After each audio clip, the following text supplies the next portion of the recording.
Welcome to மனோ 360. இன்றைக்கி நம்ம Andhra style கண்டிப்பொடி மிளகாய்ப்பொடி எப்படி பண்ணுறதுன்னு சொல்லிட்டு பார்க்கலாம். இந்த மாதிரி தான் சூப்பராக வரும். வாங்க வீடியோக்குள்ளே எப்படி இருக்குன்னு சொல்லி கண்டிப்பொடி செய்யலாமா? அதுக்கு என்னென்ன வேணும்னாங்க,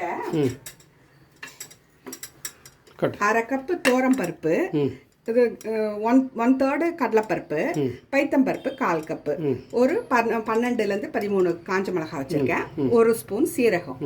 இதெல்லாம் ட்ரை ரோஸ்ட் பண்ணிக்கணும். சரி, பண்ணிக்கலாமா?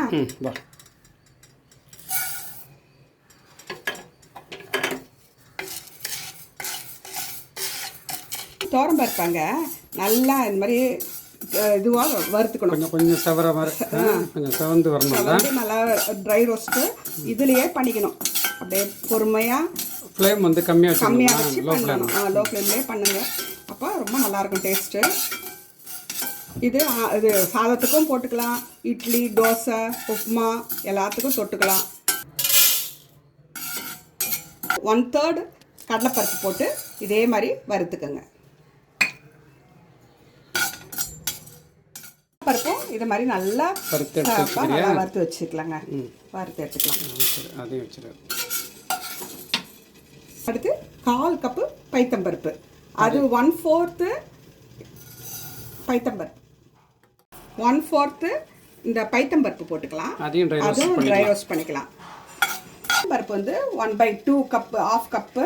இது 1/3 கடலைப்பருப்பு, பைத்தம்பருப்பு 1/4. அதுதான் அளவு. 1 டீஸ்பூன் சீரகத்தை போட்டுக்கலாங்க. போட்டு நல்லா பண்ணிக்கலாம், ட்ரை ரோஸ்ட் பண்ணிக்கலாம்.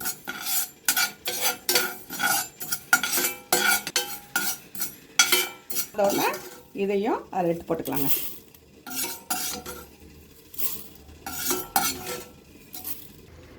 ஒரு 12லேருந்து 13 காஞ்ச மிளகாவை வறுத்துக்கலாம். எல்லாத்தையும் குழம்பு அதவும் போட்டுக்கலாம்.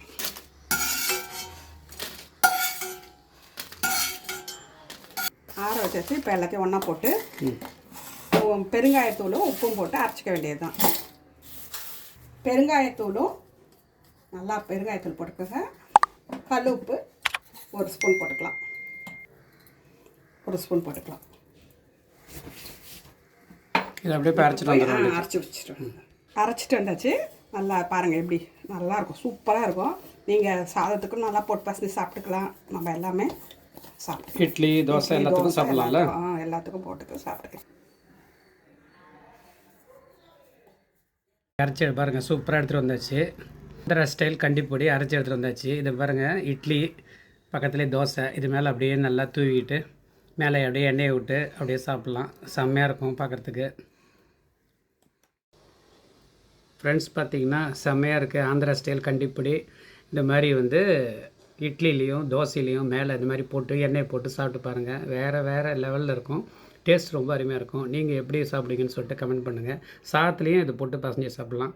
இன்னொரு வீடியோவில் சந்திக்கலாம். எப்படி இருக்குன்னு சொல்லிட்டு கமெண்ட் பண்ணுங்கள். பாய்.